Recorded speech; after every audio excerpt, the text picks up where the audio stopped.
hold hearings into the Auditor General's report on efficiency of summary courts, November 2019. We've been a witness in, please.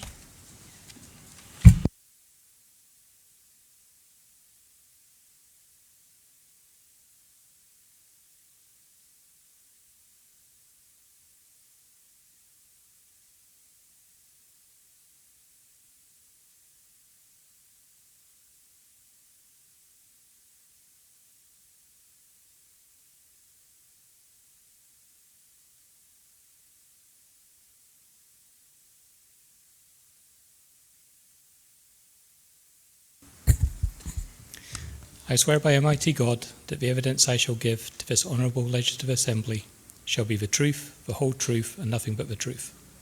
Thank you, sir. Thank you. Whenever you go to talk. Turn it on now. Okay, thanks.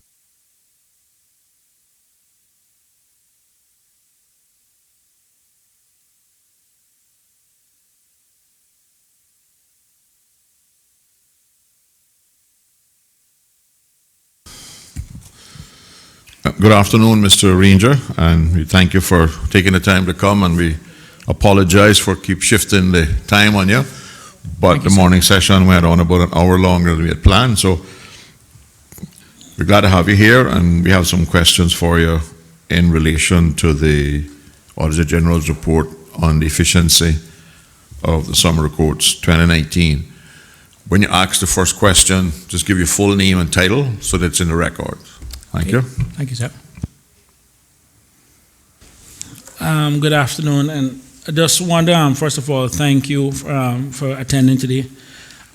Just to make sure that we're all on the same page, the Chairman stressed this at his opening during our first session this morning, but the purpose here is not to get into the not to get into the judiciary itself, but rather to look at just the efficiency and more the effectiveness of the court system as it stands, more from an administration standpoint. We do respect and support and promote the independence of the judiciary, but what we're concentrated on here now is just the public funds that we have spent and are planning on spending with regards to the efficiency of the court system and if it will achieve what it is ultimately that the court would want. So the first witness this morning I'd kind of more touch on like the spacing of the courtrooms and the demand and everything else and what is needed. And what we're looking to achieve this afternoon is to get an idea with regards to the Scotia building that was purchased and in terms of what the long-term plan is. And I'm sure if you had read the Auditor General report, but this was one report or one audit that was actually requested by the Public Accounts Committee, and this was an extension of the overall Legislative Assembly to find out exactly where we're going with that investment. It is a significant amount of money, and now we want to directly see what is the plan for the building and how eventually it will fit the or serve its purpose in terms of providing the Caymanian public with a proper functioning judiciary that is effective. So that is really the idea here, but not to criticize the court, because at the end of the day, we're all one institution that the public relies on, and it's important to make sure that we're all on the same page. So it is not anything to nitpick, but rather to directly see where they're going and when we can expect them to reach where they're reaching. So with that said, one of the big issues that came out of the report was the incomplete outline business case, and then for us also the business case issue. Now, the reason why this is an issue for us is that exactly this month, 2 years ago, the court administrator came before the Public Accounts Committee and highlighted the dire need for space. In response to that, the government went out and basically acquired more space for them. So now we want to know exactly where we are now with that expenditure and when can we expect A, the outline business case to be completed, B, more importantly, the actual business case to be done, and then C, when do we expect the building to serve the purpose that it was purchased for? So that's pretty much the first question in a nutshell. Thank you. Thank you, Mr. Saunders. Peter Ranger, Chief Project Manager, Public Works. So to take everything in order, is it worthwhile me going back to the history of the business case to put it in context? Would that be useful for everybody? Okay. So as the Chief Officer said earlier this morning, essentially the courts came out with a strategic outline case in 2015 for a new court facility. What then happened is an RFP went out at that time to procure court consultants to look at this facility, and within that was an accommodation schedule of 18 courts. Okay, the RFP went out, and the current OBC design team were appointed. They then got together with the courts and the stakeholders early 2016 and came up with 3 options coming out from the long list of options we had in the SOC. They then went forward to government later in 2016 with their 3 options. And as the Chief Officer said, all of those 3 options were deemed unaffordable. They were ranging in values from over $100 million up to $133 million. At that point in the process, the OBC effectively just sat, because the issue the courts had was trying to find this affordable solution, as the Chief Officer alluded to. They then were looking to see how we could even get partway on the route to having their new court facility. So in February 2018, what then happened, the CIBC building came up for sale, and almost immediately at the same time, the Scotia building came up for sale.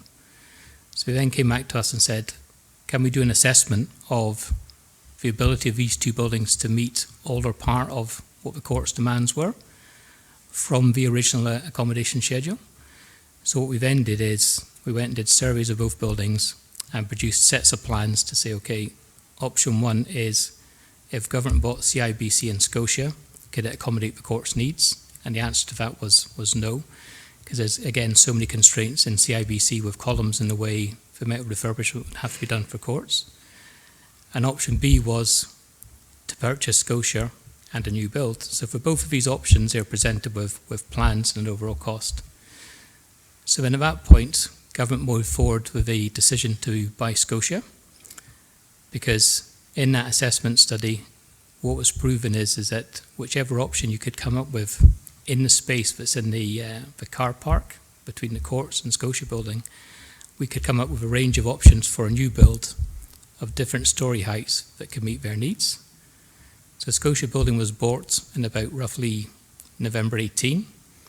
Judicial admin moved in January 19, and then from January to July last year, the outline business case was then developed on this option of, we've got the Scotia building, we're going to perform the project in 3 phases. So the initial, well, potentially 4 phases. The first phase was to move judicial admin in and start using a space. The next piece was to generate a temporary Grand Court in the Scotia building. The following phase was a permanent Court of Appeal in the Scotia building. And then the final phase is the new build in the existing car park. So the reasons for the delay, for want of a better word, is that where we sat last year, the Chief Officer went through Finance Committee to get funding for what we call Phase 1A and 1B, which is to do the temporary Grand Court, the full-time Court of Appeal, and some refurbishment to Scotia. We've got the majority of those funds to do that work. So as the plan sits just now, in 2021, that work will be done through their budget to the Scotia building. The new build in the car park, which essentially can take 10 courts, will actually be what we call Phase 2, which will be at some point in the future, but isn't in the next current 2 years. Thank you very much for that answer.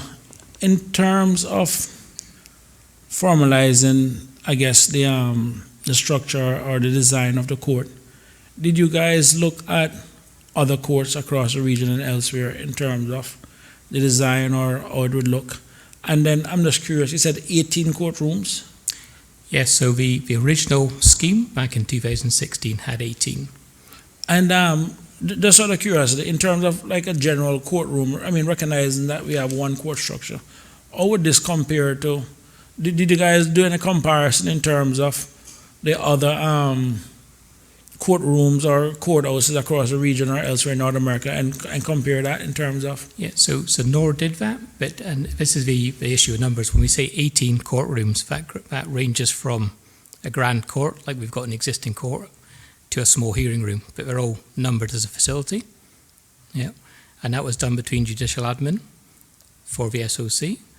And then when we come to where we are now, what we did before Scotia was bought is what can actually be accommodated within that space. So the condition was that what the courts wanted to do in areas of moving people around the facility was have one security screening checkpoint, which would be the entrance to the main courthouse, provide more accommodation in the main courthouse just to bring the public in, screen them and get them through the courts, so a single entrance.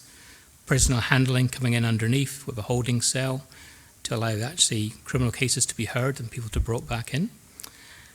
And what that was done with, because there were so many options provided before, is the context of the courts just now is there's two grand courts in the existing courthouse and what we call court number 3 that can hear criminal trials. Then what you have is 4 courts in Kirk Office, which a government has leased from the early 2000s. And then what we now have is the Scotia building. So when we say the new build is potentially 10 courts, you've got to take off the 4 in Kirk, you've got to take off the 1 in the existing courthouse, and you've got to take off a hearing room as well. So the actual total addition of the current plan is plus 4 courts, if that makes sense.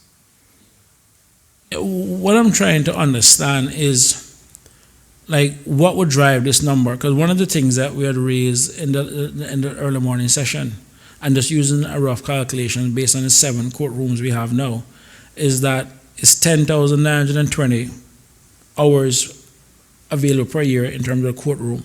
Yep. But then when we start looking at some of the number of cases, and then we're trying to determine how much hours per year or per month or whatever does a courtroom basically need in terms of, from being an efficient standpoint, to then determine the number of courtrooms needed. Because when we have roughly over 10,600 cases, but then 70% of those are traffic or traffic tickets, you realize then it substantially reduces, and understand the exercise is being done to deal with that separately. So if 70% of the demands on the courtroom is going to be dealt with separately or more administratively or something like that, then the question is, of the remaining 30%, then do we need 18 courtrooms to deal with the other 30%? And then that's what we're trying to figure out. Yeah, so apologies. So to put that in perspective, we're not currently looking at 18. We're currently looking at 10 in the new build, 2 in the existing court, and the Court of Appeal in Scotia. So as the Chief Officer said this morning, the scheme from what I was trying to do was to put it into context of the court's journey. But in terms of what they produced back in 2015, they were looking at a 25, 30-year plan. But I think, as was mentioned this morning, the data behind that and how that came about and at what point you need court facilities is probably the missing piece. And the way it's been approached in the current OBC is, the main issue was, is buying Scotia building a good step forward in developing a modern, efficient court facility? And from the basis of gaining the whole footprint of the whole courthouse and the Scotia building, being able to do something in Scotia now early on, and being able to accommodate a new build within the car park, which could take 10 courts. But the way it's been designed as well is the 10 court gets us to the Georgetown height restriction, the same as Butterfield Bank. That courthouse could go higher if needed in the future. And the question there is getting the evidence to back up what that phase 2 should be. So where the OBC sits now is that where it's going to be issued in March, and it's going to be on the basis of we are doing the temporary courts, the Court of Appeal, judicial admin are occupying levels 3 and 4, which effectively gets us our short-term temporary solution. What we now need to drill down on is the current phase 2 with the 10 courts. What design life is that going to give us? Where's the evidence base to support that number of courts? And I think, as was discussed this morning, if you could move traffic magically aside, that would completely change the dynamic of what we call phase 2. Thanks very much for that. What I'm trying to determine then, because we keep saying outline business case. Normally the outline business case, and maybe there's a different process, or maybe I misunderstand what it's for. The outline business case normally sets the criteria for a full business case, correct? Because you're going through setting a different... So what would normally happen, and I think Councillor Harris mentioned earlier, the normal process is strategic outline case. You set your strategy, as to what you're going to do. You look at your problem. So, what is my problem? What am I trying to achieve? What are my options? And then what you normally generate is a long list of options to say from do this, do that, change the sentencing system, so you look at all the options, you're really brainstorming everything you could do, which then requires people to action. From that long list, you then go on to a short list to say, okay, from all of these ideas, I'm coming down to a short list. And then you go on to the outline business case, which is then drilling down into those options, coming up with a preferred option and a cost. And I think, so again, I wasn't here in 2015, but probably one of the bigger issues in the courts project and other projects is there's sometimes not an understanding of government budgets. So now what we do in the process for all new projects is there has to be some kind of affordability limit set. So we can't just go off down a path, dreaming something up, coming through to the outline business case stage where a lot of work's been done and saying, well, actually, we've got to this point and it's unaffordable. So just the committee's understanding then, going back to 2015, when the grand plan first came out, what I'm trying to understand then is what is driving that grand plan, because we understand from this morning that a strategic plan is now being developed. And I would think within the 5-year period between when you have started with that grand plan, which still should have been driven by some strategic plan, here we are now 5 years later, there is still no strategic plan. So the question is, what exactly is driving the process? And that's what we're trying to get to, because, again, if you look at the announcement that's being made and you take the traffic issue out, which is 70% of the court time and the court cases, that would then, in essence, free up a lot of time within the courts. So the question is then, what exactly is driving the 10-room court or the 80-room court or whatever it is that we're doing? Where is the overarching demand coming from where for you guys to create this supply? And that's what we're trying to get to. Yeah. Because we're finding ourselves in a situation now, we have spent the money and said, no, go make it work. If that's where we are, then that's where we are. Yeah. But at the end of the day, looking down the road still, we will still need to know that whatever it is that we're doing now, it has to serve the purpose of still being long-term. So that still needs to be done. And the question in all of that is that being done, and are you guys involved in that being done? And what's driving, what is the variable that is driving it? Like, for me, I've broken it down into hours, which makes sense to me. Like, this is how much hours you need. What is the variable that's driving this? I mean, and that's what we're trying to understand. Well, so in terms of the schedule accommodation that was produced in 15, I don't know. So the chief officer who did that is no longer here, so we don't know where. That's the court's assessment of our needs over 25 years. But I think a lot of people looked for where's the evidence behind that and how do we come to that number. And that's basically based on the data they've got. But in a normal process, what you'd be looking at is growing population, crime rate, processing time through the courts, all of these kind of variables to come up with, okay, what is my need? And then from that, you're trying to map your need out over the 25-year period and come up with something that normally what you want to do is to do it in phases, so that you don't want to make an investment now for a facility that's going to be right-sized in 25 years. You want to build what's right now for the next 5 to 10 years, knowing that if the court system grows, you can expand it. So the current OBC, the way we've done it is the Scotia building takes an immediate need. So the judicial admin, including the chief officer, have moved in there. We generate 2 courts immediately with the Court of Appeal and the temporary court.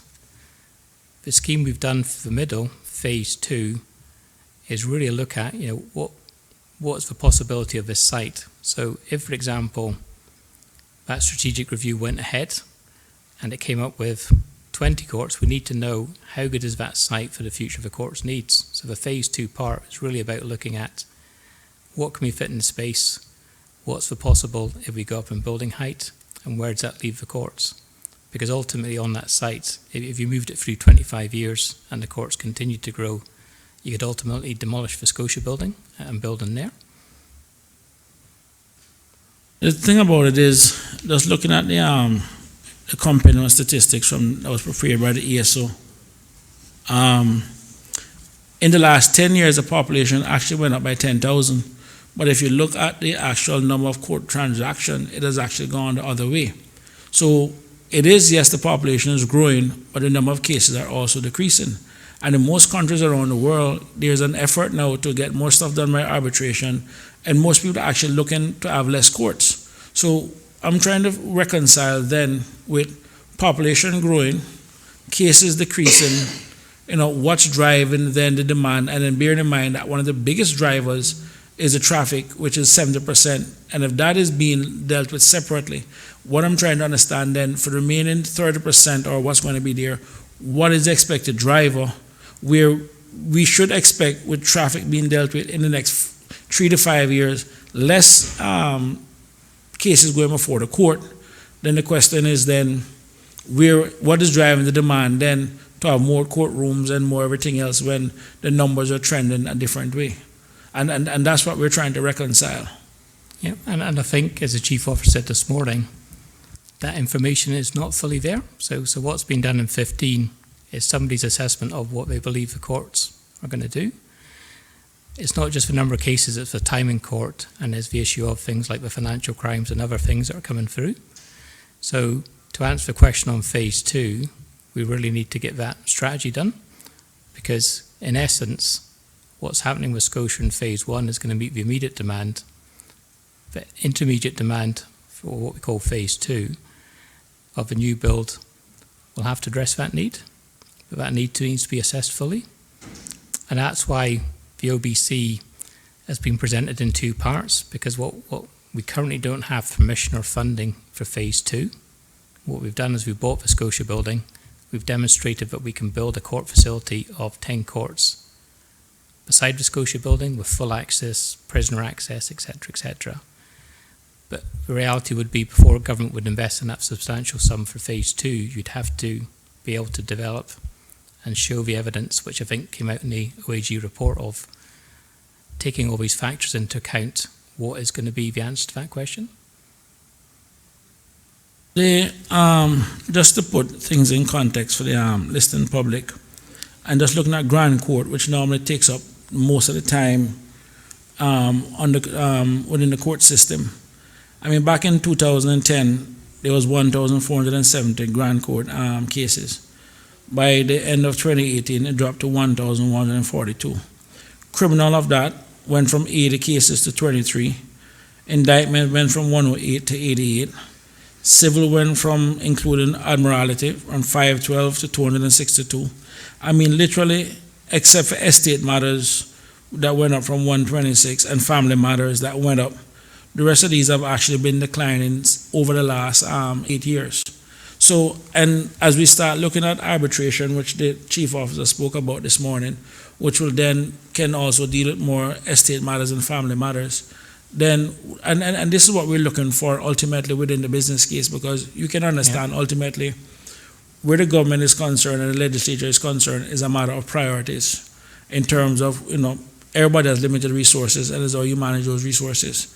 And at the end of the day, one of the reasons why we're having this hearing is because of the importance of the judiciary. And as we said this morning, we need to make sure that we're not making any decision that's going to impact to having a functioning and effective judiciary in the Cayman Islands. But at the same time, the government and members of this legislature will have to choose between, more courtrooms versus, more stuff, more money on education or more money on health. Those are the kind of stuff we have to weigh. But at the same time, we still have the responsibility to make sure that we're not stifling or limiting the effectiveness of the judiciary. So the question in all of that then is, from what you've seen thus far, recognizing in 2015 when these grand plans were being designed, that neither yourself nor the current chief officer was there, from what you have seen thus far now, in your humble opinion, based on the trends and everything else as you guys are putting together the business case, ultimately, what do you think is going to be the demand that the public is ultimately going to have, because that's to drive something, and then what it is that you guys would be in a position to supply that demand, or in terms of fixing? Where do you ultimately see this going?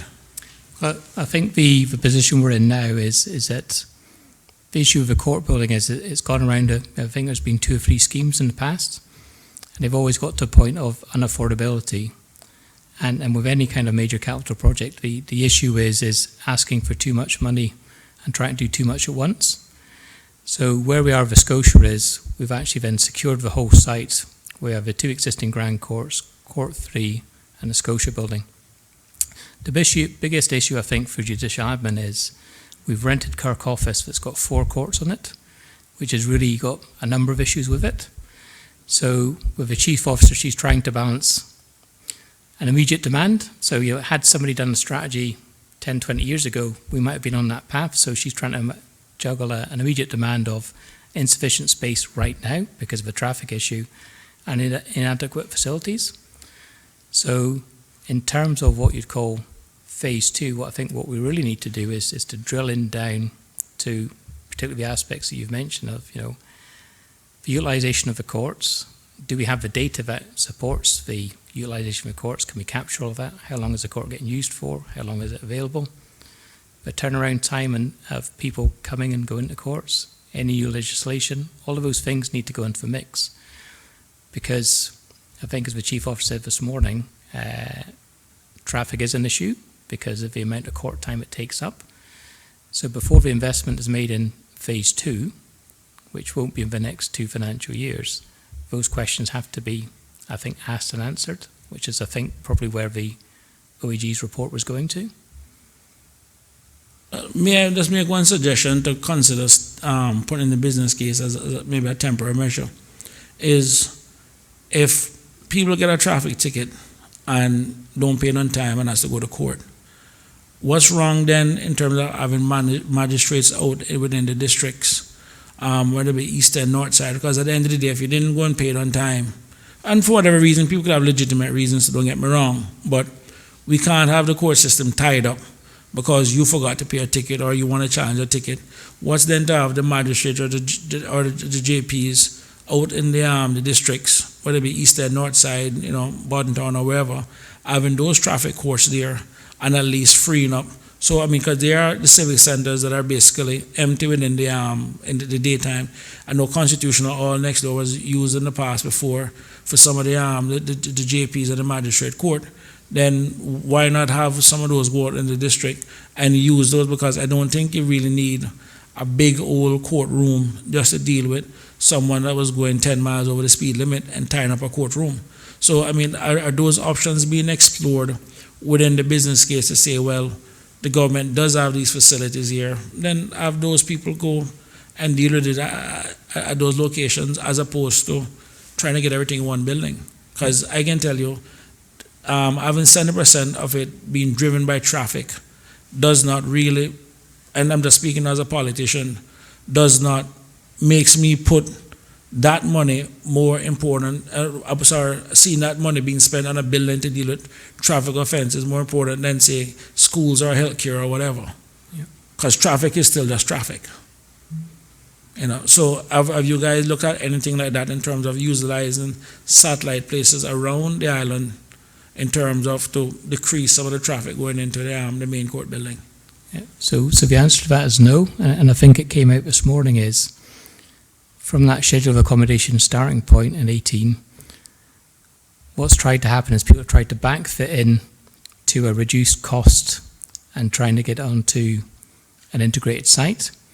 Whereas I think where we are now at this juncture, with the outline business case, so as we said before, the strategy should set all of that in place. So at the time you get to the OBC, you've agreed that you're going to do these things, and then you're going to build a facility based on that. So given those questions, and where we are with the OBC, we're moving into the Scotia building. We've moved into the Scotia building. We're doing those 2 courts.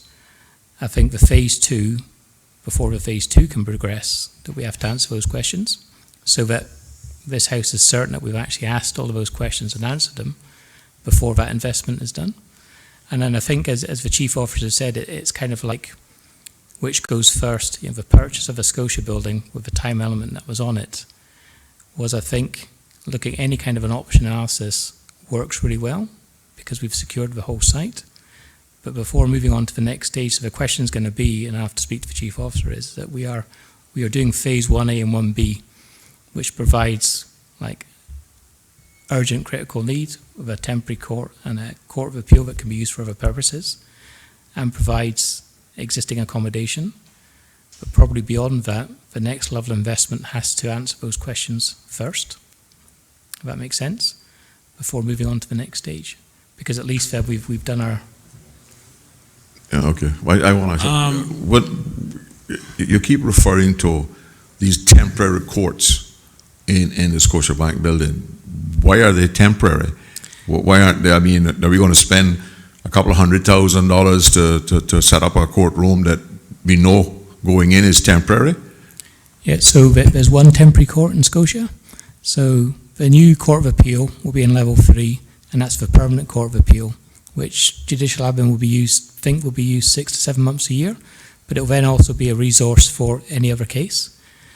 The temporary court is purely to provide an additional grand court until such time as phase 2 is built, because when the whole scheme is built, you're going to have what's called a super registry to bring everybody else in. The thing about it is, and I can understand where the chairman is coming from, is, like I said, exactly 2 years ago this month, we were basically told that there was a dire need for space. The government, to their credit, went out and bought a building to deal with the space. But yet, within the 2 years still, there's still no outline business case, there's still no strategic plan. And I would like to say we, because we voted for the money also, we have answered the call to say space is needed. We're giving space right next door, which should have been easy in terms of our operations and everything else. But now the next step now is still that the strategy and the business case still needs to be done to justify it. And ultimately, that is really where it needs to go to. Mr. Chairman, I'm going to, I guess, end my questions for today. And the reason being is that I think all of us have to respect the institution of the court. And the last thing I want, recognizing that this is more a building project issue, I don't want to run the risk of people start to get the wrong view in terms of the courts and everything else, because it is, like I said, a separate institution. It underpins our democracy. It is key. And we need to make sure at the end of the day it's not seen to be undermining the courts or confidence in the court. This is a management, day-to-day building courtroom issue. I just want to make that clear for people who just tuning in, and this has nothing to do with the day-to-day doing inside what goes on within the courtroom. This is just administrative stuff with regards to the courts and building use for people listening in. So I just want to end on that. Thank you, Mr. Chairman. I have a few global questions. What is the current strategic plan? Is it the existing courthouse, in which you would keep 2 courts, the Scotiabank building with only the appeal court, 2 floors of administration, and then a 10-story building in the middle with all courts? Yeah, so the current plan is the 2 existing grand courts staying where they are. Court 3 in the existing building would go. Kirk office with the 4 courts would go. We'd end up with a Court of Appeal in Scotia, and it's a 6-story building in the middle, sir, with 10 courts. But when I say 10 courts, they're not all courts. So, for example, 4 of those are hearing rooms, but the whole facility has 10. So based on the current demand, that's an increase of 5, because we've lost 4 in Kirk and 1 in the existing court. But in terms of, just to answer Mr. Saunders' previous question, the purchase was done in November 18. Judicial admin moved in Jan 19. Public Works have done some work in there, so there has been work going on in Scotia.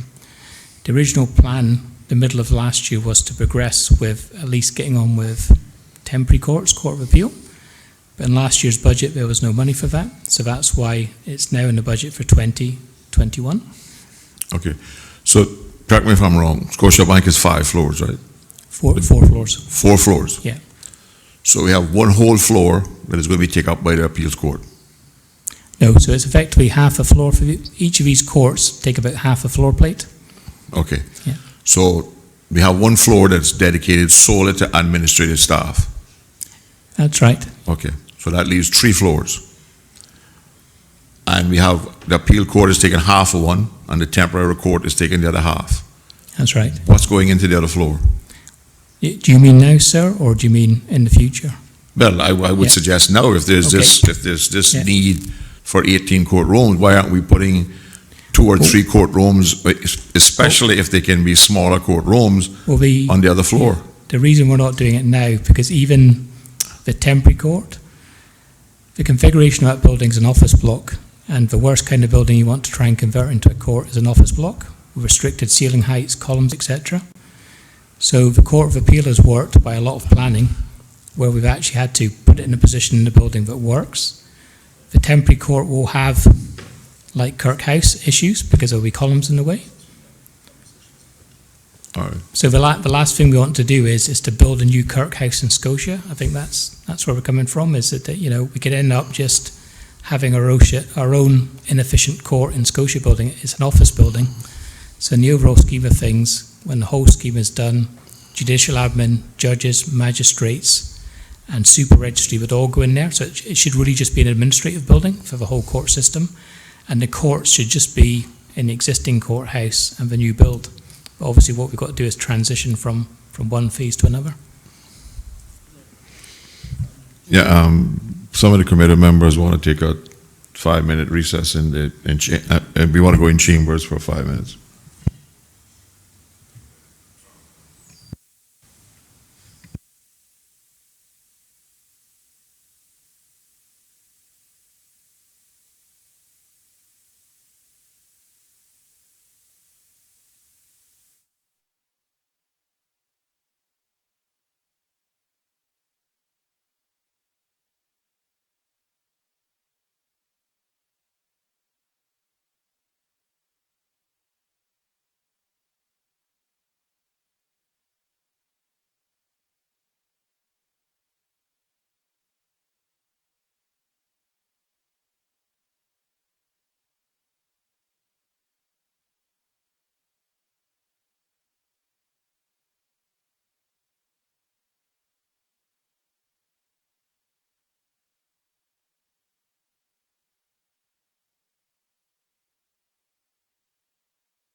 Thank you all very much. I just have a few other questions. One of the things that seems to be a problem is that the online business cases keep seeming to be trying to play catch up with other decisions that have been made, which should have been made after the outline business case was laid. Is that an issue where the people, the consultants or yourself, who are doing the outline business case is slowing things down, or why is an outline business case taking all this while to do? I think to answer that question, so we had the first one in 2016. A draft was done of the current one in October 19. It's not so much of it's taking a long time to do.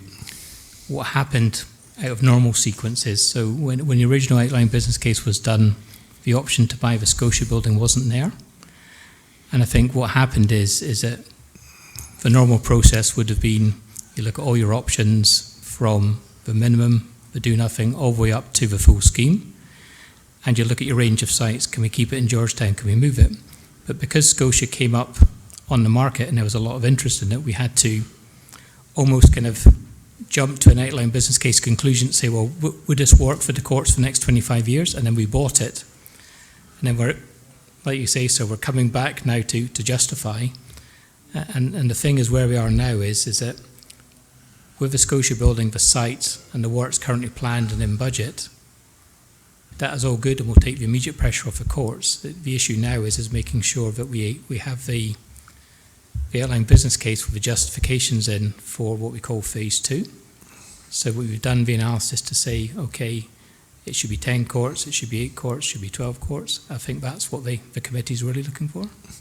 You see, my concern is that I don't want a repeat of the airport, where again we seem to have had a similar situation where the business case was not laid out based on data and solutions to problems that exist.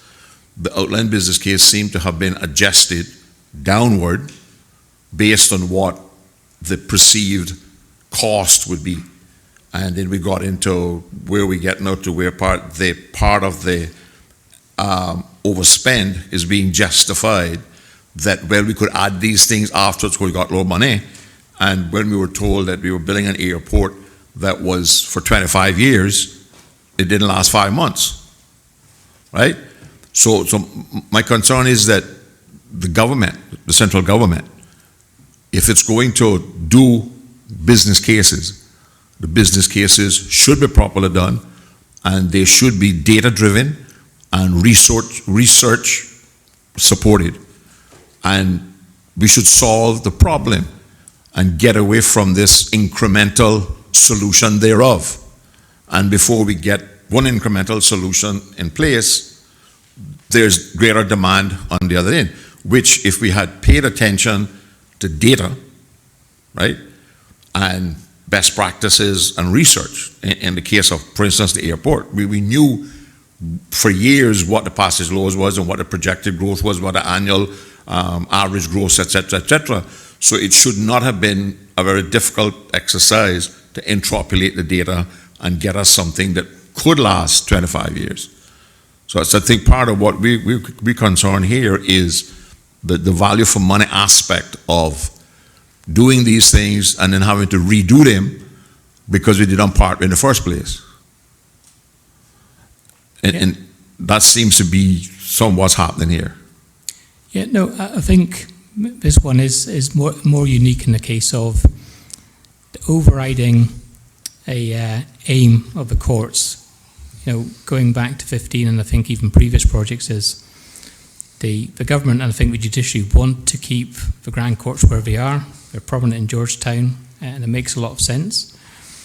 And then that kind of restriction of wanting to keep everything together and to keep it in central Georgetown does make this a more difficult project. What happened here, the going back, was purely of the basis of buying the Scotia building. And the concern was that if we didn't secure that, then we might never come up with an option that met their needs. Because I think in the previous scheme, they were looking at trying to build up over the existing court. But I take your point, sir, that, you know, the process now is through the SOC, OBC, onto the preferred option with its cost. And that's what should be delivered fundamentally, you know, and if not, there needs to be reasons why. But, the other question I have is, you mentioned that the work should be done in 2021 to the Scotiabank building. No, 2020 and 21, so it's this year, next year. Oh, okay, Yeah, 2020, because I know that the money's in the budget this year, Yeah. and I was wondering why it wasn't going to be done. Yeah. Okay, No, it's all right. over 2 Thank you years. very much. Any other questions? No, sir. Okay, well, thank you very much, Mr. Peter, for coming down. Thank you, sir. Okay.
We're finished now, Mr. Soundman. You can disconnect us from the television.